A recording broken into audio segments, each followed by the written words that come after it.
recruited to go to work for a company called Timex. And Timex was in the watch business. And Timex had a lot of manufacturing capabilities it wasn't using. And they decided they wanted to get into the personal computer business. And they recruited me to run that business for them, start the business.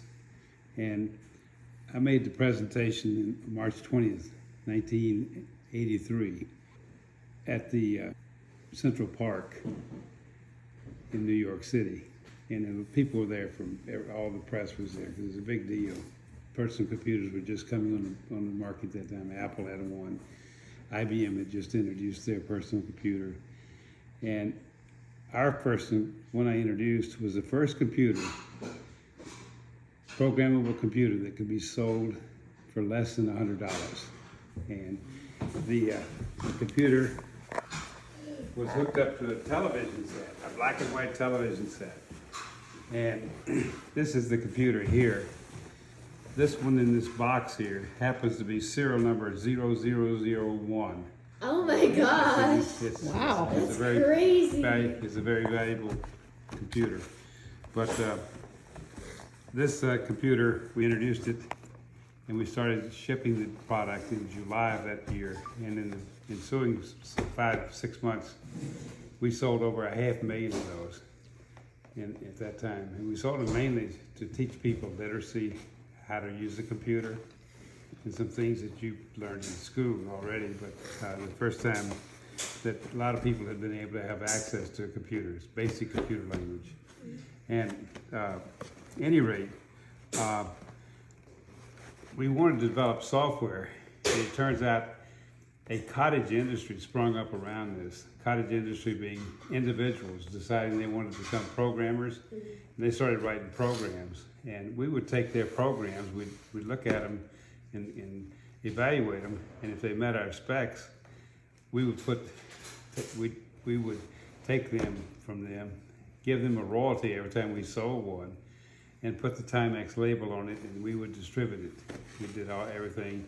All they did was just write the market. We actually had hundreds of people out there writing programs for Timex, and they wrote simple programs like states and capital. States and capital was something you use in school. You'd say, Louisiana, what's the capital of Louisiana? Baton Rouge. Or it might be Baton Rouge, and you'd have to fill in the blank, Louisiana. And this is a way to teach kids the states and the capitals of those states throughout the any rate. We, over a period of time, we had the largest share of the marketplace in this what's so-called home computer marketplace. And we introduced, in addition to this computer, which was a very small computer, very simple, had 2K of memory on it, but it could be expanded up to 16K and had an adapter that you plugged into it. And 16K, but this is what it looked like. We sold this thing in stores. Macy's department store in New York was the first place we sold computers. And this is the computer. This is the way they were packaged, like this. Okay, it had a QWERTY keyboard on it, and the keyboard was, people don't realize, but it actually, by holding down the shift key, you could make a basic programming language come up here. So this is the basic programming language across here, but when you hold down the shift key, that particular key there becomes, what's that? I don't have my glasses on. Plot? Yeah, right, plot. And that's the language instruction from basic. And this plugged into the television set, okay? And many kids had their first experience with computers here. And people it became a kind of a cult. These Timex computer user groups, primarily they sprung up around Boston and in that part of the Northeast. And these user groups became somewhat of a cult. And I wind the clock forward 40 years. And in January of this year, I get a call from this guy. His name is Dave Anderson. And he said, we have this Timex Sinclair user group. And we meet twice a month. And we talk about applications, and we're still building applications for this. And he was one of those guys that actually was programming these applications. And these guys, the user group, are made up of people all over the world. There were people on the phone call from Portugal, from Italy, Peru, from yeah. from the Far East, and they had 100 people on the line. They met virtually, but at any rate, he called me up. Dave Anderson called me up and said, "We meet twice a month," and he said, "I've been looking for you," and he said, "I'd like for you to participate in our meeting on February the 19th." And I did. And I put all this stuff together. That's the reason my office is so upheaval right now, because I put all this stuff together to talk about it. But one of the guys on the line was actually the head of the Timex manufacturing plant in Portugal, where we also manufactured. This computer was manufactured in Dundee, Scotland, and that's where Timex had a manufacturing plant. They also had one in Lisbon, Portugal, and a guy named Tony Gomes was the manager of that. But the guy who worked for Tony Gomes was on this call actually. I never knew him, but unfortunately Tony Gomes died about a year ago. At any rate, we introduced this computer, and we primarily sold it into schools because it was inexpensive, and schools could afford to have multiple of these, and they hooked it up to a black and white TV. So for a couple $100, you could have a working TV, a working computer. And some people became very entrepreneurial, and we introduced a second generation computer, which was a little bit more sophisticated. The keyboard was a lot better than this Mylar keyboard here. But this particular computer was the 1500 version, okay? And you can see that it has kind of a chiclet keyboards to it, okay? And we had all kind of literacy that we created. This is again, to teach people how to use the computer, how to program it. And many kids had their first experience on computers. This is the device here that you use to hook it up to the television. And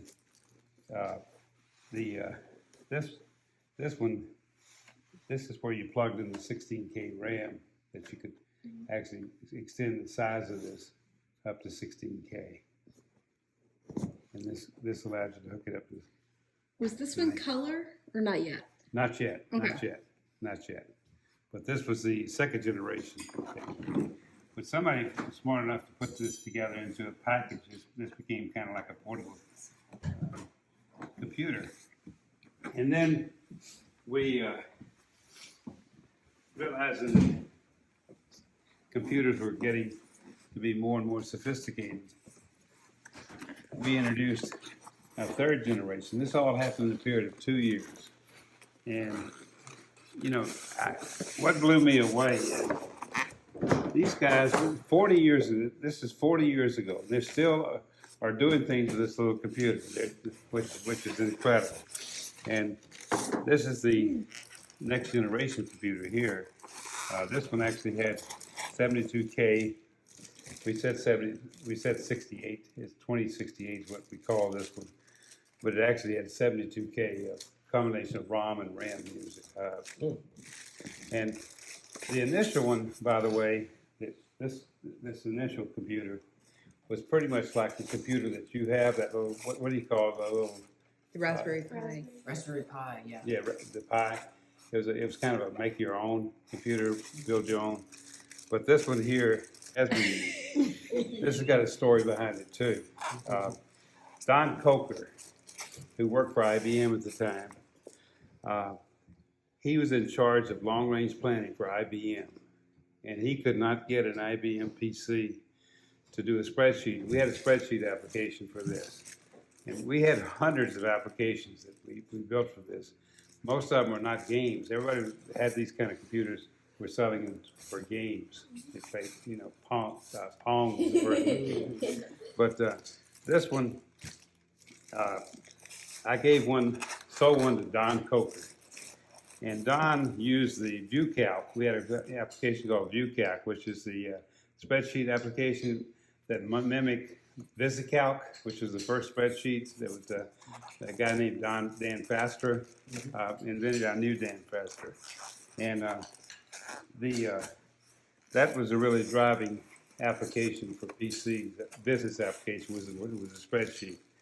It allowed accountants to put together things and change the numbers, and we'll do a lot of what if type things. But this computer here, we came up with a cartridge, and in my office I have the cartridges for this. But the cartridge would plug into this. Look at this. And this is the way the application, instead of being from a tape recorder, there was a tape recorder in this one here, and it was just a plain cassette tape. Then that's the way we fed the programs in the computer. But this one, we came up with a cartridge, which was the first time that this solid state cartridge was ever used in a computer. That we actually built that. And today, that's the way games, when you plug it in your computer, they're solid state. At any rate, it plugged into this, and you can see we enhanced the keyboard. But this was, in a period of 2 years, we introduced this. And this is the way that programs were fed in. This is the cassette. And it was that was in color. Yeah, this one's in color here. You could hook this up to a color television. And same principle as the black and white, but with color. It's But- crazy how quickly and insanely Yeah. technology has changed over time. Yeah. This is a thing called Turtle Graphics. Yeah. Turtle. Turtle Graphics, okay? This program.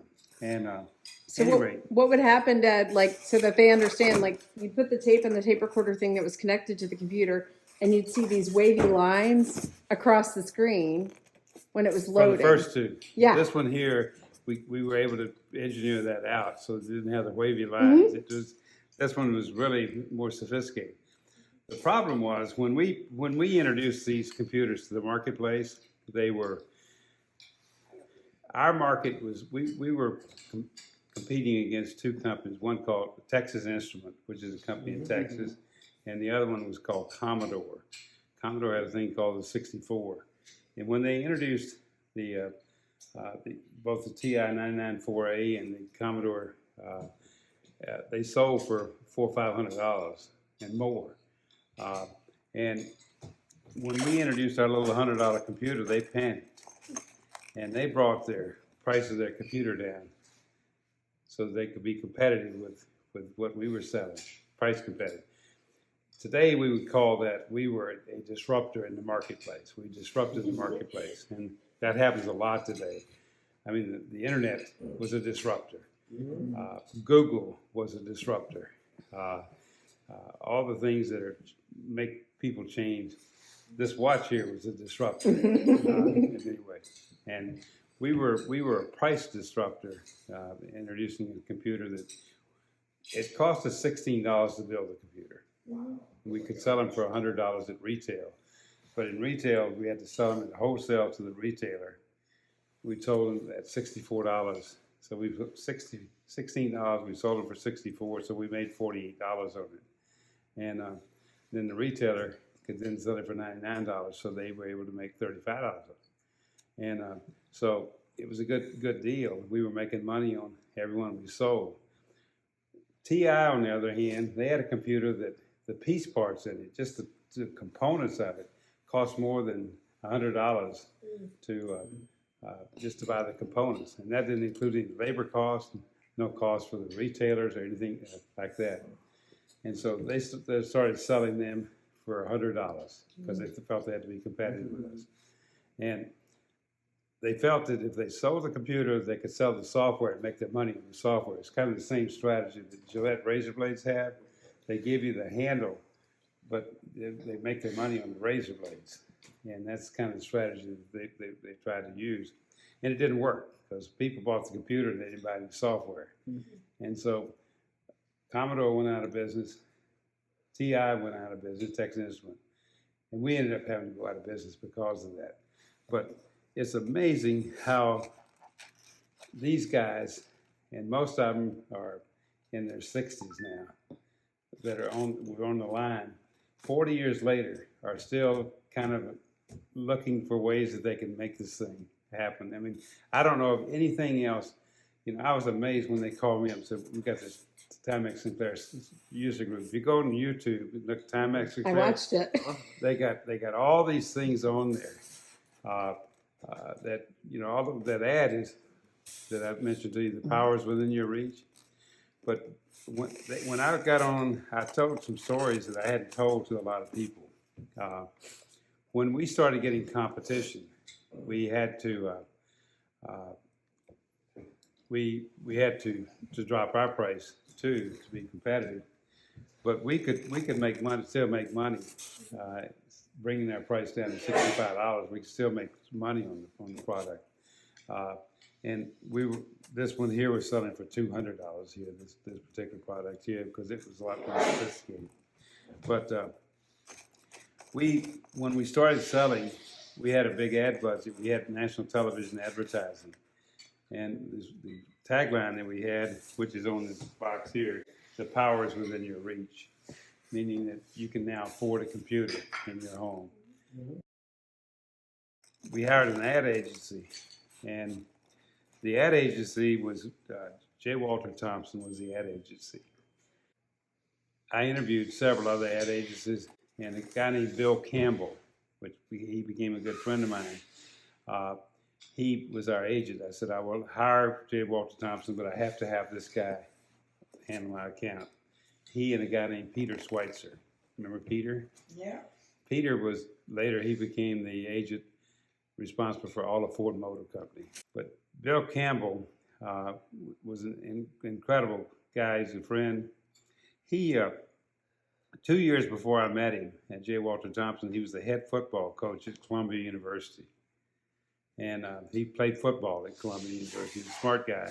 And but Columbia University wasn't noted for their football teams, although he was a good player.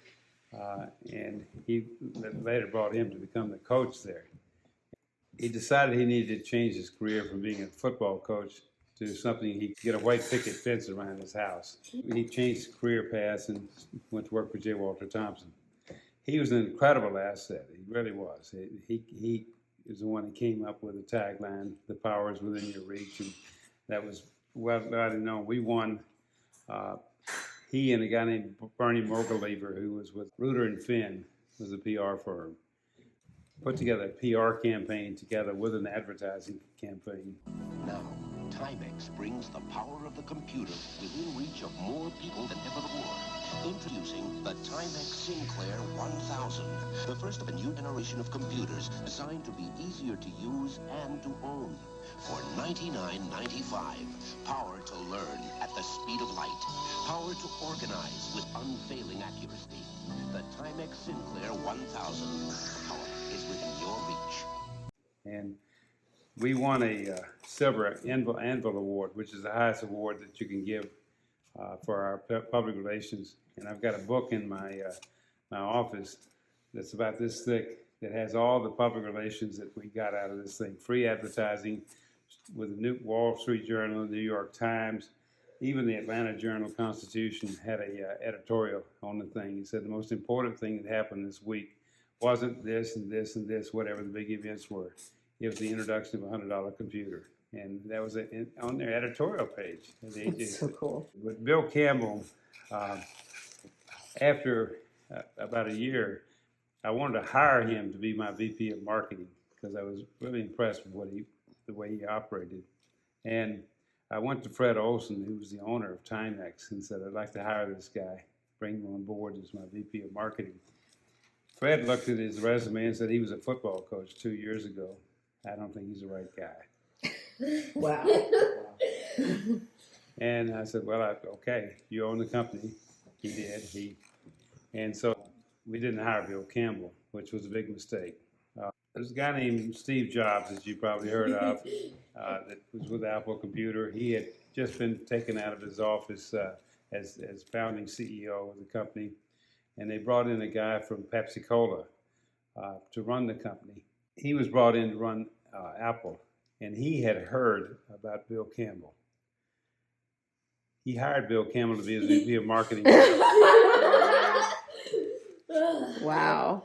And Bill Campbell was later named to the board of directors of Apple Computer. That's crazy. And by then, the guy they brought in to replace Steve Jobs, Steve had started another company, name of Lisa. And he had developed a lot of GUI, graphical user interface software. He was the innovator for that at this other company, and that's the way that he had developed this technology away from Apple. They ended up acquiring the company and bringing Steve Jobs back in, and he and Bill Campbell got to be very good friends. And he was very helpful. He was involved in probably the most famous ad that has been ever produced on television.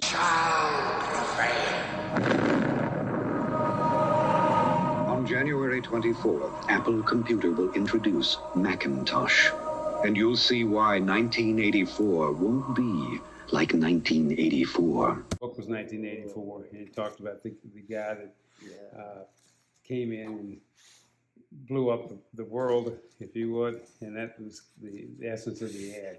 But Bill Campbell was involved in producing that ad.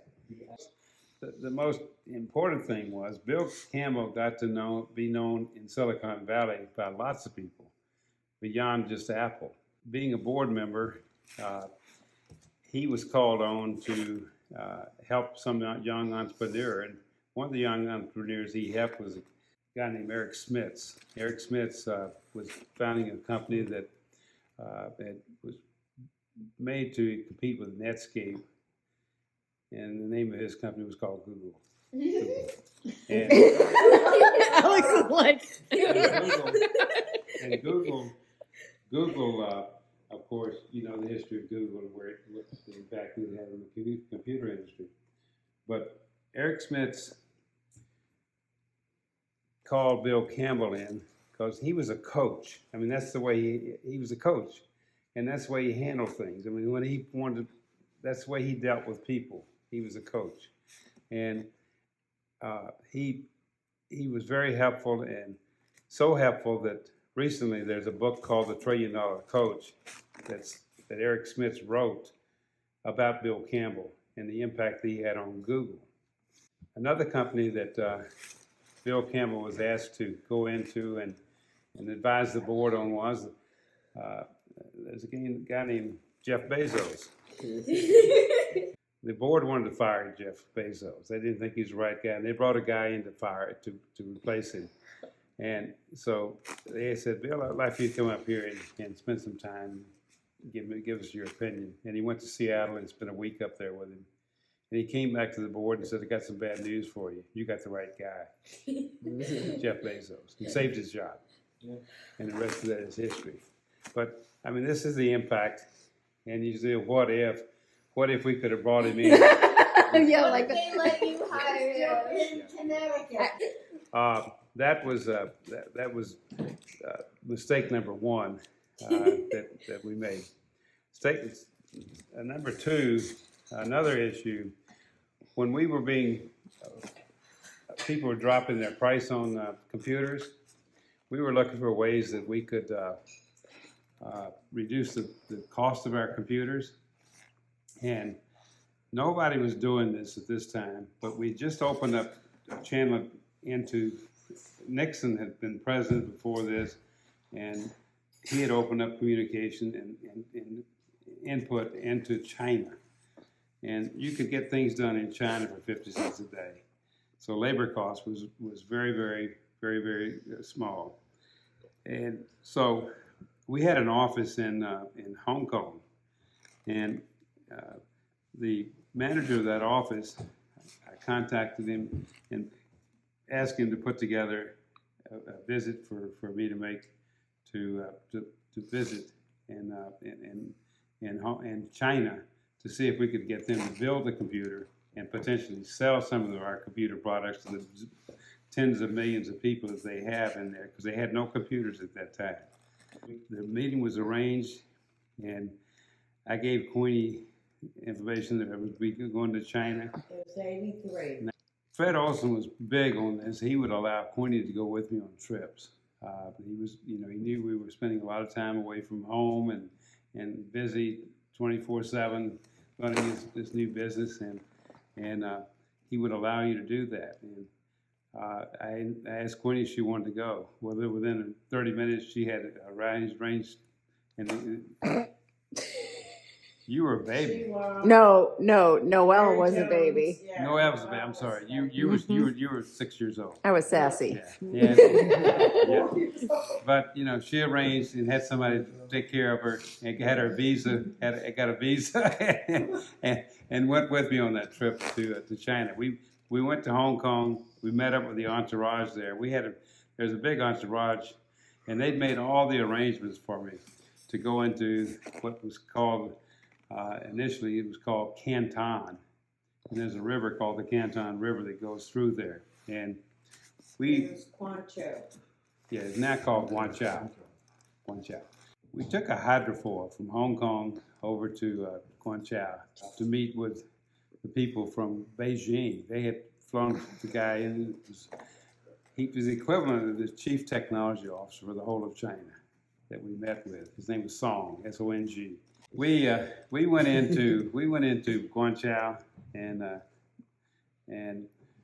they had arranged for me to speak at the university in Guangzhou and to demonstrate the Timex Sinclair 1000, and I did to the physics department. And there were a lot of smart kids in there. The Chinese were very smart. They were all looking for ways that they could get into the United States. To go to school here at MIT or Georgia Tech or the schools here, and immigration was some of the first things that they wanted to talk about. How do you get these smart kids in there? And I know Queenie met with some of the mothers of these kids, and they were all looking for ways to get their kids here so they could be educated in the American university. But at any rate, we got there. Sunday came around, and we went to Mass. And that was an experience in and of itself, unique from anything that I've ever seen. The accommodations that they had arranged for us was in a hotel that Henry Kissinger had stayed in. And we stayed in the room that he had stayed in when he visited during the Nixon administration. And it came with a car and a driver to drive us around the room. That they thought it was a big deal. And at any rate, Sunday came around, my driver took us to Mass. And China, for years and years, didn't allow any Christian churches to operate. And these churches were all shut down. The priests were all thrown into jails, and they spent years and years in jail, in prison. And they had just opened up when we were there, and the windows of the church, had stained glass windows that were broken, and the birds were flying around in the church, and we went to Mass there. And during Mass, somebody came up behind us. They'd seen us drive up in this car with the driver. They thought we were some hotshot, and they said, the bishop would like to have you for a tea afterwards. And we went. It was an archbishop. Yeah, and he invited us to the rectory for tea, and he told us his story, which was in and of itself an amazing story of how he'd been in prison and his journey to where he was today. They just opened it up. But at any rate, that in and of itself was an incredible story of an experience that is unique to anything I've ever done in my life. Okay, she does. But we would. Before we're going into China, they suggested that we should take gifts in there for the host, the people we were meeting with. And they went out and bought brandy and pretty stout liquor. And that's what they suggested we take in. And we did. And the first dinner we went to, was around, the tables were round, and in the middle of it had what we call a lazy Susan in the middle, where the food was put on there, and it spins around so that you can get the rice and the other food. It could go around the whole table without being able to pass. And at any rate, Queenie was sitting next to a lady, talking to her, I remember, and Song. there were 6 or 8 people around the table. And any rate, we had good conversations. We talked about what we wanted to do, and after a few days, you know, I thought we were making some progress. So we made arrangements that we wanted to go into Beijing to meet with the people there. They wanted us to go to Beijing, and in the middle of a meeting the next day, Song leaned over to me and said, "Isn't Timex in the gyroscope business?" You know what a gyroscope is? Gyroscopes are the guidance systems for rockets. And at that time, China did not have, they did not have that technology. And it was obvious to me, and Queenie was not at that meeting, it was obvious to me that what they really wanted, and they'd done enough study on Timex that they knew more about the company than they let on like they were doing. But that was the thing that they were really interested in, was the gyroscopes. Gyroscopes is something that we didn't sell to them because it wouldn't be in our best interest to help them build rockets. And so, based on that conversation and other conversations we had, I went to the room, said, "Queenie, guess what? We're supposed to go to Beijing tomorrow. We're not going to go. We're going to go back to the United States." We never did a deal with them. Since that time, companies like Apple, many of the technology companies in America have taken this route. They've done business with them at our detriment. Instead of having the people work here, they work over there, and we've become, and the chips are manufactured over there and in Taiwan. And you know, we're beholden to them now for the technology. But because of that, we were not able to make a deal with them, and we weren't able to get that lower price that we wanted to get from the Chinese labor force. In retrospect, it probably cost us our business, but at the same time, I think we did the right thing because it kept us from getting. Now, I will tell you that in 1996, Bill Clinton was the president. Bill Clinton gave them gyroscope technology.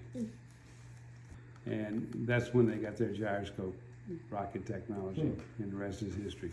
But at any rate, that was number 2 thing that probably could have changed the course of what happened with the company. But at any rate, I just give you that. I just want you guys to hear it from me, because I think it's something that is an important part of history, I think, in terms of you know, the computers and that introduction. But one of the things, I've got pictures.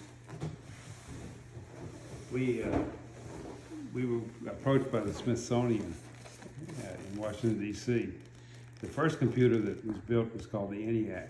And the ENIAC would take this whole house for that thing to fit into his big box, and it had, most of it was hardwired technology. It wasn't programmed, it was hardwired technology. And they wanted one of these computers to display at the Smithsonian. And we went down, the whole family, I got pictures of me and the curator of the Smithsonian with all of, you know, Not Margaret. Mom and not Noelle. Because They No, were parking she the was parking car. Yeah, she was there. But your mom was there, and No, your me. mom. your mom. Anyway, and we donated serial number 1, but not the serial number 1. I gave them the one from Portugal. We had a serial number 1 that was made in Portugal. So this is serial number 1. So they think they got the real McCoy. This is the real McCoy here. This is serial number 1. Yeah.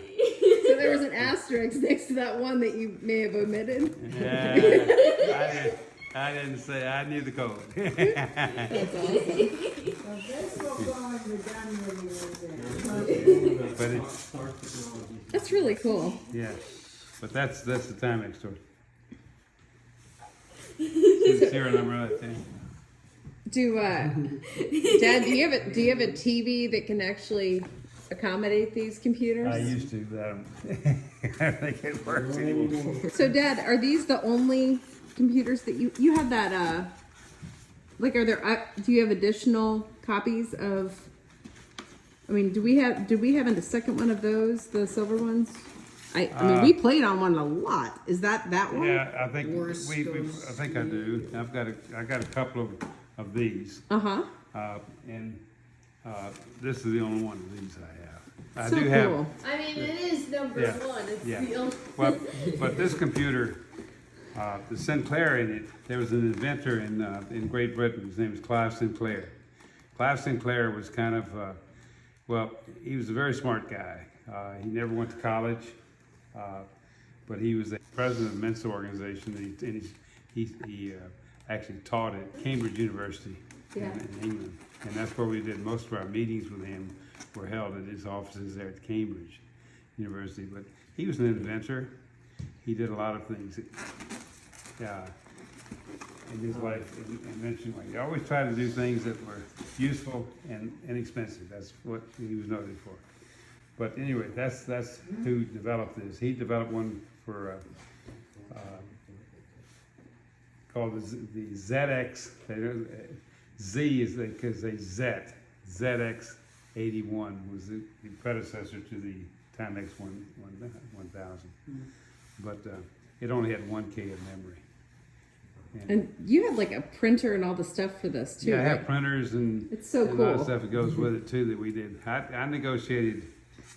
I actually negotiated for the printer. Went to Olivetti. We were in Olivetti where I got the printer for it. We needed somebody to print out the results.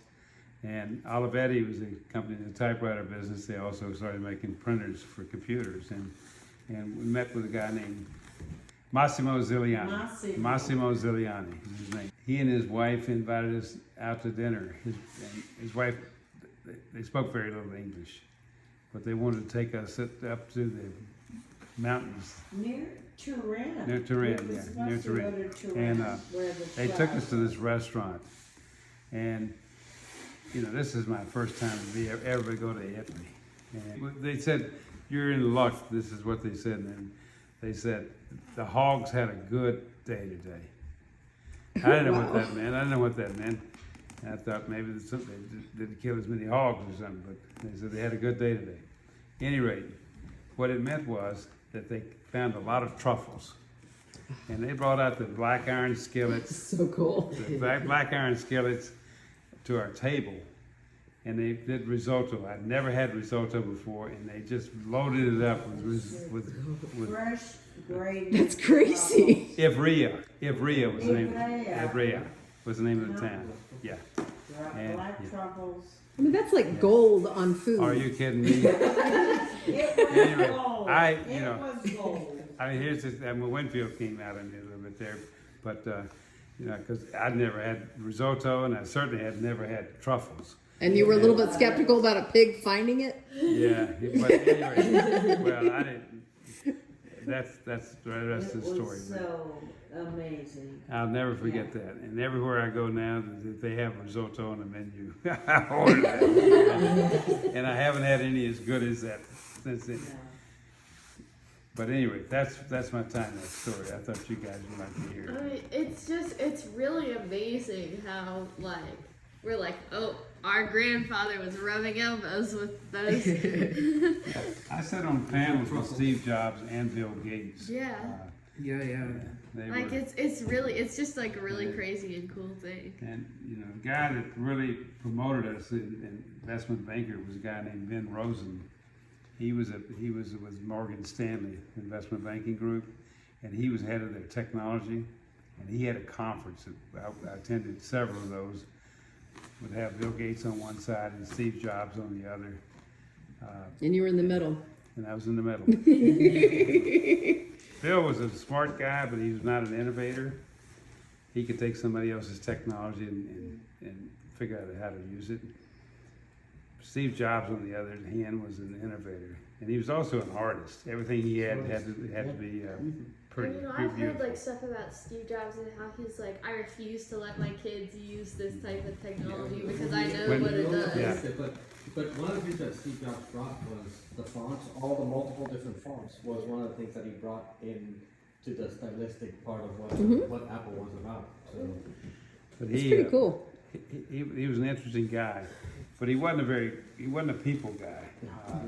But Steve Jobs, I was giving my pitch to this investment banking group, and these were a bunch of high rollers, made a lot of money in their days, and I told the story of Timex and the fact that we were planning to, our strategy was to use the Timex label. Timex had one of the best known brand names in the world at that time, and because they produced more watches than anybody else. And people looked at their watches and that said, they look at their watch and it says Timex. And that way they identified with this. Stores that walk into Macy's and all sorts of type stores that never sold computers before, and they could buy this product in these stores. And we had a distribution channel of hundreds and maybe thousands of different stores. And at any rate, after I got through making my presentation, is what our strategy is, Steve Jobs gets up and he said, Timex.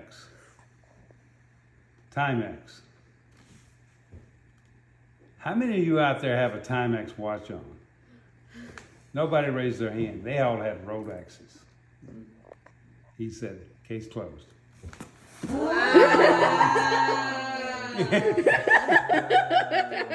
That's a true story. Wow. Oh man. Steve Jobs gave Dad shade. That's crazy.